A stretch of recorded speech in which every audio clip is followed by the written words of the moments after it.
being able to dress Lizzo, and same with sending work to Lily Gladstone. It all happened through DMs on Instagram first.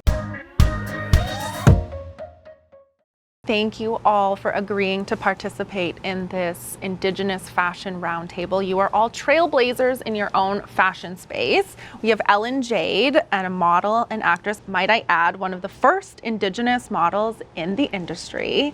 Lesley Hampton, a renowned fashion designer. Christian Allaire, you know, you're a senior fashion and style writer for Vogue magazine, so welcome. Thanks for having us. Thank you. Who or what are each of you celebrating right now in the fashion industry? I think right now I'm celebrating everybody. I am celebrating everybody across all the industries. There is so much movement happening, and we're taking space, which is, it's about time. So for me, I'm celebrating everyone, you know, behind the scenes, front of the scenes, up, down, sideways, backwards, left, everybody, and myself. Yes, most importantly.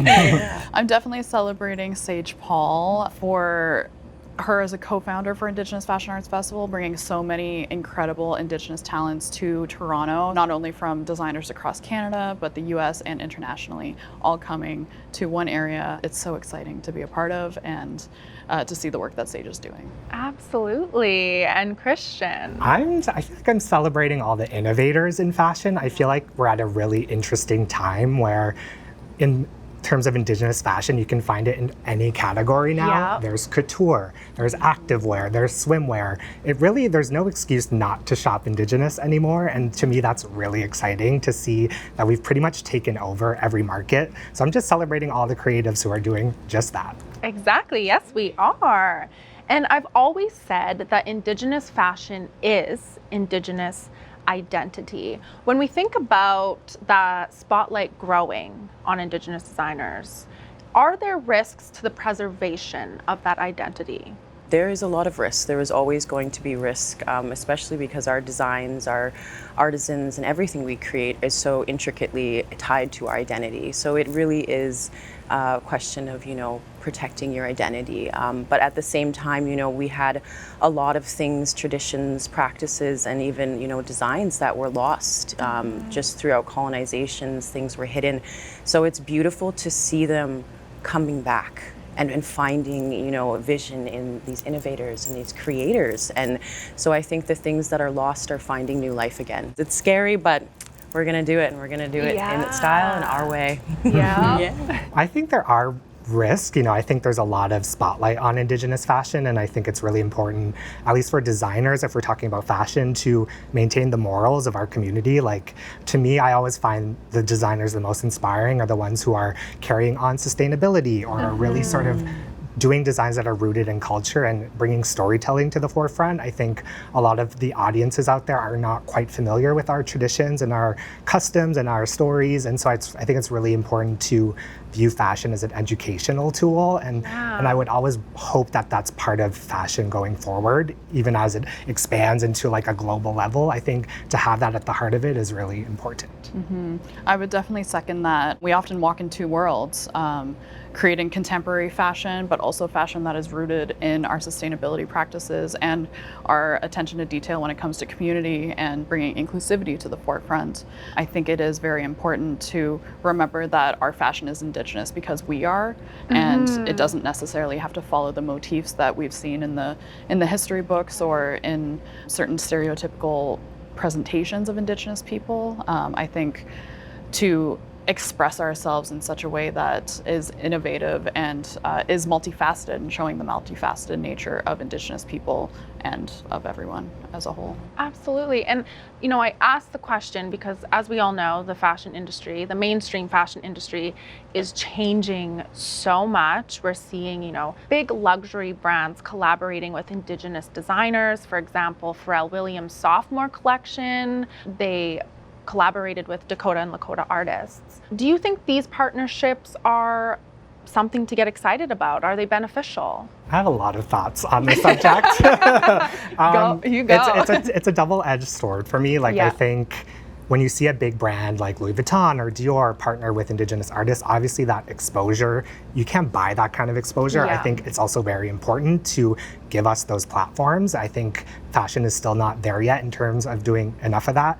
But at the same token, I feel like sometimes these collaborations aren't done with the best intentions. And I really hope to see more partnerships where the Indigenous artist is viewed as an equal to the fashion house. It's not like this old sort of like throwing them a bone, we'll give them the spotlight, but actually really uplifting them, sharing their story, putting them out in the marketing, having them at the show. I don't think fashion's there yet, and I would love to see way more of that when it comes to collaborations. And when it's not just a token, if it's something that they're continuously invited to the shows, and to allow that melding of worlds to continue to happen beyond just the collaboration. It's not just the check mark and the token, but really bringing in all of the Indigenous community into those mainstream events. So where does it cross the line when it comes to intention and authenticity and monetization and capitalization of someone else's work, ideas, and culture?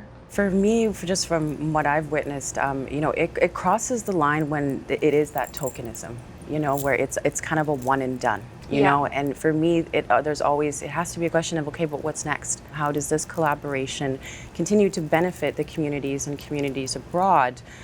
But there's often with these big collaborations, there's no programming or things being built, into these fashion worlds that support and uplift, young Indigenous designers or, whatever they may be interested in.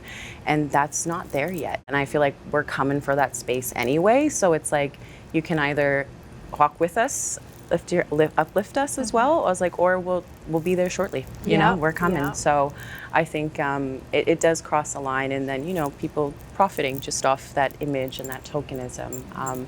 But I want to see more. I always want to know, okay, well, what are you doing next then? That's great, but what else? I will say I've seen positive progress with that. Like Ralph Lauren recently did a collaboration with Naomi Glasses, who's a Navajo weaver. She's amazing. They collaborated with her once, but then they had her back for like a few more collections, you know what I mean? So it's not just like a one-time thing. So I think brands are slowly starting to think of it as more of like a circular or ongoing thing. So that gives me hope for the future. We're nowhere near perfect yet, but I think it's a good step forward. I think the work that Quanta Chasing Horse is doing at the moment, really being the head of these major campaigns, and that'll just pave the way for other Indigenous models to follow suit. And it's really exciting to see the response that we're getting as well. Now, I've wanted each of you at this roundtable because you're all experts in your respective fields. And I really want to know, from your perspective, how do we turn this moment and momentum of Indigenous success within the industry into long-lasting change? I think the key to longevity is for fashion in general to just treat us like any other designers or any other creatives, and to have us part of events year-round maybe. I would love to see designers have a space at mainstream fashion calendars, New York, London, like there's still room to grow there. And so I think it's just kind of holding us to the same regard as everyone else. Yeah, I second that 100%. As a contemporary designer, one of the major moments for me in 2021 was being able to dress Lizzo, and I've had that moment over and over again with people that I've wanted to interact with. Same with sending work to Lily Gladstone. It all happened through DMs on Instagram first before we were connected with the stylists. I create work that anyone can wear at any time of year, so I really want my work to be celebrated throughout the year and not just within these token moments. Yes. I completely agree, and I it's all about visibility. Like, we're sitting at this table, and like, I love now that you can walk down a street and you can be like, they're First Nation. But I'm waiting for that day where this is normal. Like, we dress like this every day, and I really love that the visibility is there, and I think that's part of it, is us, keep taking that space, keep being visible. Wear your beadwork, wear your dentilium, get your traditional tattoos. Take back that form, that was stripped away. So I think that, my wonderful colleagues have said, normalizing our presence so we're not a special event anymore. We are just a part of the roster. We are a part of the plan right from the start, not we should include them. Yes. We are still a very underrepresented community in this space. So I really want to know, do each of you feel like you've made it? I made it here today. that was it. But no, I don't think so. I think for myself, it's always, I got to keep doing more. Like there's that drive, you know, and I don't know what it is, and I don't know if it's stubbornness, hard-headedness, but it's just, I know I can do more. So I'm gonna keep doing it. So in my world, you know, I've not made it. I'm not anybody. I'm just like someone that really wants to do something, and I'm gonna do it. So I think, you know, my mom says I did. my mom tells me I did. So I was like, in their books, you know, I made it, and I'm always just that little girl from Waigami, you know, and I think that's really important, and especially at this table, and you can just feel it, that there's that humility that comes with that authenticity as well, you know, where it's like we're not tooting our own horns, but we're also not, you know, not proud of the work that we've done to be sitting here, and, you know, and to be one of the people that are, you know, opening the doorway for other people. Yeah. And you, Lesley, Christian, do you feel like you've made it?